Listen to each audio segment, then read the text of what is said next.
Olá amigos, satisfação, obrigado por sua sintonia nesse nosso canal e também porque você compartilha conosco as lições que estamos estudando. A lição número 2, que fala sobre a educação e redenção, a lição do quarto trimestre, e a lição número 2, que fala sobre a família. E a família, nós já dissemos isso, é como se fosse assim, a célula principal da sociedade e da igreja. Ontem nós falamos sobre como a família pode ser importante, como a comunicação na família é importante. E até pensei, devo dar um toquezinho de que até mesmo algumas funções da nossa comunicação são atropeladas hoje se nós não, por exemplo, correspondemos àquilo que as pessoas estão desejando de nós. Alguém fala conosco dentro da família e nós então amarramos o burro e não falamos, não damos resposta. A ira também é uma forma de comunicação que pode ser ruim para a família. Ser mudo é ruim e ser irado também é ruim. Isso é comunicação. Agora, dentro de uma família, qual a função dos pais? É a lição de hoje. Qual a função dos pais dentro de uma família? Apenas gerar filhos e deixá-los crescer? Obviamente que não. A função dos pais, ela tem uma função de direcionamento, de liderança. A Bíblia diz que os filhos são herança do Senhor. Salmo 127, verso 3 diz isso. Herança do Senhor são os filhos. Cuidar dessa herança dá trabalho e também dá muita alegria. A gente sabe disso quando os filhos começam a crescer. Quantas alegrias nós passamos com os filhos, os primeiros passos, as primeiras palavras, tudo que eles descobrem, aquilo que é inusitado, a alegria dos aniversários. São coisas maravilhosas, mas também tem aí os deveres, né? Levar para a escola, ensinar, trabalhar junto com eles, ensinar no caminho perfeito, dar exemplo de honestidade. Quer dizer, é uma herança que dá trabalho cuidar e dá também muita alegria. Tem seus sacrifícios, mas tem suas compensações. A função dos pais, dadas por Deus, além de criá-los e educá-los para a vida, é também educá-los para a vida eterna. Essa é uma função, assim, maravilhosa, um encargo maravilhoso. Há pais que não ligam para a questão dessa, a última que eu disse, de transmitir aos filhos conhecimentos para a vida eterna. Conhecimento religioso. E isso vem, assim, no exemplo também, tá? Um pregador, depois de terminar sua pregação, foi abordado por um casal e o casal disse assim: sabe, pastor, nós estamos muito preocupados, nós temos 2 adolescentes, um de 13 e um de 11 anos. Interessante é que eles até agora não aceitaram, assim, entregar o coração a Jesus. O que pode estar dando de errado? O pastor disse: você, meu irmão, como é a sua vida dentro da igreja? A minha vida, pastor, eu sou muito tarefado, eu tenho o cargo de ancião e também de tesoureiro, então eu passo muito tempo envolvido com a igreja, estudo bíblico, para lá e para cá, visitas aos membros da igreja. E o pastor disse: e a irmã, como é a vida religiosa da irmã? Também, pastor, eu sou muito envolvida na igreja, assim, tenho 2 departamentos assim, que eu ajudo, e então a minha tarefa é muito grande. Quando chega sexta-feira, praticamente eu me anulo para a família e é dedicação à igreja 100%. O pastor disse para o casal: sabe de uma coisa? Qual é o erro de vocês? O mau foco na questão do evangelismo. Vocês estão errando na questão do foco do evangelismo. Vocês devem fazer o seguinte: deem prioridade para os filhos. E depois então vocês acrescentam a parte da igreja. Ou seja, os filhos é a parte mais importante. É a herança do Senhor. Deus não vai cobrar tanto de vocês o que vocês deixaram de fazer na igreja, quanto irá cobrar de vocês aquilo que vocês deixaram de fazer pelos filhos. O casal se olhou como que a dizer: precisamos repensar nossos conceitos para que nós possamos dar prioridade aos nossos filhos. Sabe, a mãe representa na família a função de influência e formação do caráter dos filhos. Qual a função dos pais na família? O pai é o provedor, tem que dar o exemplo de honestidade, a função masculina. A mãe, ela é assim, prioritariamente ligada à questão da formação do caráter dos filhos. Muito do caráter dos filhos está ligado à questão de como a mãe é, como a mãe trata o pai, como a mãe trata, assim, as pessoas da família. E os filhos, eles percebem isso. Eles captam essa influência, tá? O pai é um exemplo de honestidade, carinho e proteção. Isso não pode faltar, tanto que quando os pais se separam, sempre há sequela para os filhos. Ou seja, em algum momento eles vão apresentar algum tipo de disfunção comportamental. em virtude de que a ausência de um seja com quem os filhos vão ficar, eles vão sentir a ausência daquela parte que foi embora, e então vão ter deficiência nessa parte. Se o pai foi embora e ficou os filhos com a mãe, pode acreditar, os filhos que ficaram com a mãe vão sentir a ausência do pai, vão apresentar um problema comportamental lá na frente em função dessa ausência. A mãe viu o filho pela janela, estava olhando o filhinho, e o filhinho andava de maneira trôpega para lá e para cá, e a mãe olhou e disse: o que o Guilherme tem? Será que ele está com tontura? E o menininho ia para lá, ia para cá, e a mãe ficou preocupada, abriu a janela e disse: Guilherme, o que está acontecendo, filho? Está com algum problema? Ele disse: não, mamãe, é que eu estou seguindo as pegadas do papai de ontem à noite, eu estou colocando meu pé em cima de cada pegada dele. Foi aí que a mãe entendeu. O pai era um alcoólatra, e na noite anterior chegaram em casa trôpego, assim, cercando o frango, como se diz na gíria popular. E o menino agora, ao colocar os passos em cima das pegadas do pai, a mãe olhando, ele parecia que estava cambaleando. O pai escutou isso e ficou muito envergonhado. Olhou para a esposa e disse: que exemplo que eu estou dando para o meu filho, hein? A partir de hoje não vou mais no bar. A partir de hoje eu quero ser um outro homem, eu quero que você me ajude. É muito importante que os pais deem o exemplo para os filhos, porque eles vão seguir esse exemplo. Sem que você perceba, você que é pai e é mãe, os filhos estão olhando para você, estão captando o exemplo, a essência do que você é. É uma influência muito forte. A mãe e o pai têm influência muito forte na formação do caráter e da personalidade dos filhos. Tem aqui a pergunta número 4. Da parte de quarta-feira, nós estamos estudando, é a função dos pais.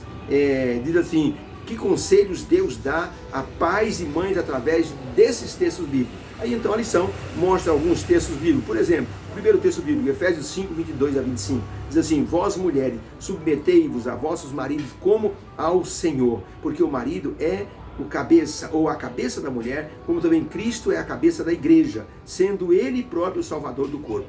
Vós maridos, amai as vossas mulheres, como também Cristo amou a igreja e a si mesmo se entregou por ela. Então o verso já é bem assim, direto, dizendo que os maridos devem amar as esposas, e logicamente nem precisava a Bíblia dizer isso, mas a Bíblia está dizendo na questão de submissão. A esposa que é amada, ela é submissa naturalmente ao esposo de maneira amorável, e o esposo acaba sendo submisso à esposa também. E aí o apóstolo Paulo compara aí o amor de Cristo pela igreja, tá? 1 Coríntios 11, verso 3, Paulo diz assim: quero porém que saibais que Cristo é a cabeça de todo homem, o homem é a cabeça da mulher e Deus é a cabeça do Senhor Jesus Cristo. Então Paulo faz uma relação aí, numa hierarquia assim, de submissão em amor, sempre em amor. Nada que é apresentado nesses textos fala de tirania, ou de crueldade, ou de imposição. É tudo pelo amor. Tanto que Paulo usa Jesus e Deus como, paralelos para comparar o amor do esposo para com a esposa. Tá? 2 Coríntios 6, 14. Não vos prendais a um jugo desigual com os incrédulos. Porque que sociedade tem a justiça com a injustiça, ou a luz com as trevas? Obviamente, Paulo está dizendo de que quando existe um casamento onde uma pessoa tem uma fé e a pessoa tem outra fé, então existe ali um choque de doutrina e um choque de opiniões, e geralmente há problemas para os filhos que acompanham essa briga entre os dois. Na hora de ir para a igreja no sábado, o marido que não é adventista vai dizer: você vai aonde hoje? Eu queria que você fizesse um almoço hoje, vem um amigo aqui em casa. A esposa fica num beco sem saída: mas eu tenho que ir para a igreja, eu tenho cargo na igreja. Quando chega no domingo, o marido diz: olha, vamos para a minha igreja, que hoje tem culto de poder. Mas eu vou para a minha igreja. Não, você tem que ir para a minha. Aí começa aquela briga. Os filhos percebem esse tipo de concorrência espiritual, religiosa dentro da família.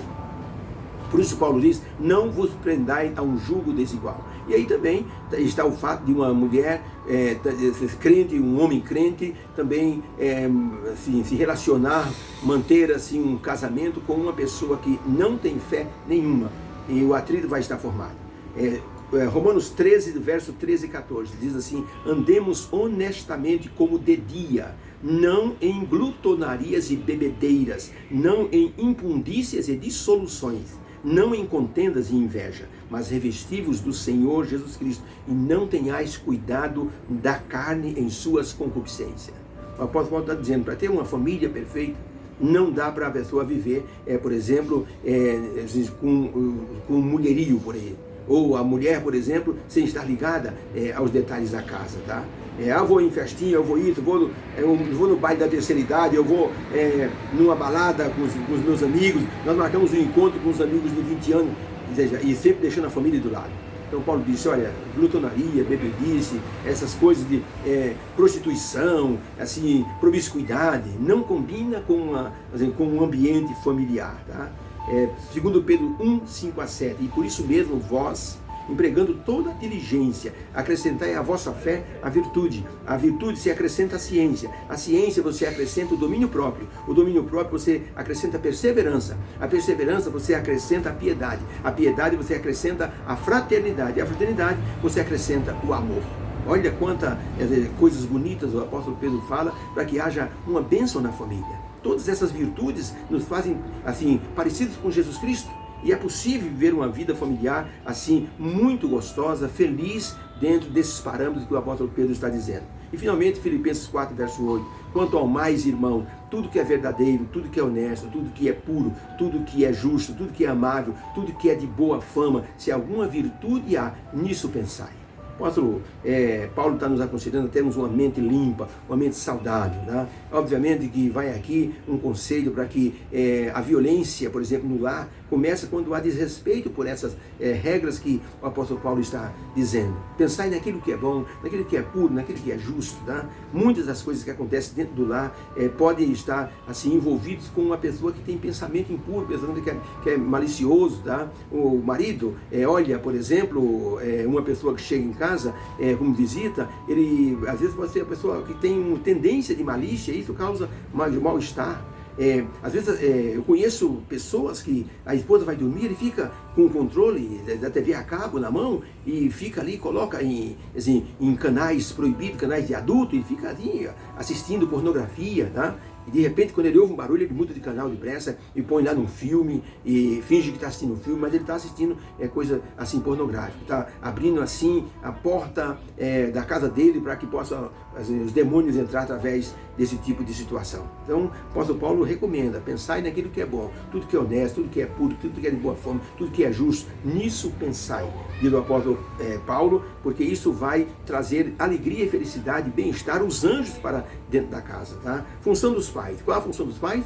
Lendo todas essas passagens, resposta: Deus aconselha os homens a darem amor incondicional para as mulheres, para as esposas, e estas pelo amor submissa aos maridos, para promover a paz dentro do lar. Também aconselha evitar vícios, ciúmes, contendas e inveja. Aconselha a pensar em coisas boas para desenvolver assim o domínio próprio no relacionamento. Um casal foi assim entrevistado pelo repórter do Fantástico, e o repórter do Fantástico disse: vocês estão juntos há 50 anos? E aquela senhora disse: 50 anos de casamento. Puxa, bodas de ouro, que maravilha! Quero dar os parabéns para vocês. Eu quero perguntar para a senhora, como é que vocês conseguiram viver 50 anos? Vocês nunca brigaram, é verdade? Eu soube que vocês nunca brigaram. Eu entrevistei os filhos, diz o repórter. Vocês nunca brigaram? A mulher disse: nós nunca brigamos. Olha, diz o repórter. Gente, isso aqui é um exemplo de relacionamento que eu nunca tinha visto. Eu tenho meus pais, já vi discussões feias com eles, discussões simples às vezes, mas é um casal que nunca brigou. Qual é o segredo?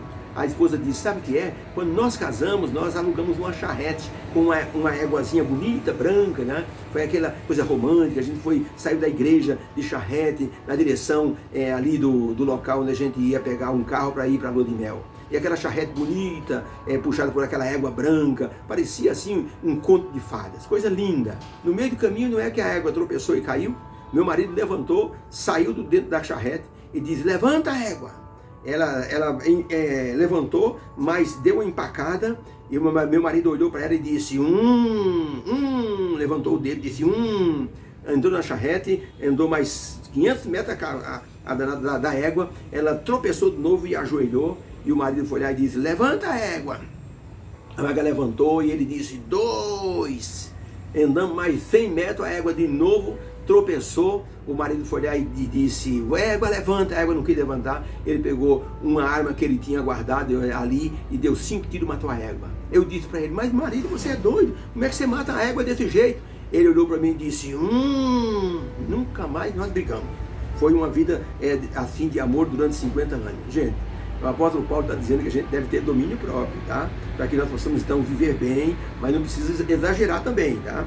A família é o simbolismo da igreja. Os pais simbolizam Cristo para os filhos, pelo comportamento, pela devoção, pelo exemplo, e o casamento simboliza o relacionamento de Cristo com a igreja. E os filhos percebem isso, tá? Se os filhos veem o exemplo de união, amor, companheirismo nos pais, eles associam essas atitudes a Jesus e sua igreja. Então, quando os filhos vão para a igreja, eles passam de um ambiente para o outro.